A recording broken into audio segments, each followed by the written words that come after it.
How to send your first message on Google Chat.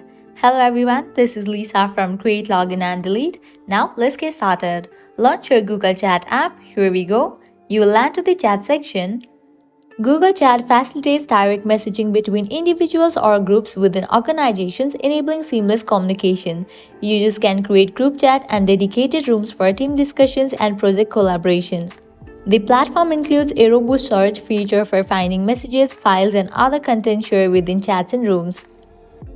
Now, to send your first text, what you have to do is at the top you'll find the search box. Over there, type in the email address of the person whom you want to text. After you search for the email address, you have to click on it. Now at the bottom you will find this message box. Type in your text over there and then send it. So this way you can easily send your first message on Google Chat. By applying the same process, you are able to send your first text to anyone on Google Chat. At the end, if you guys find this video helpful, don't forget to like, share and subscribe to our channel. Thank you.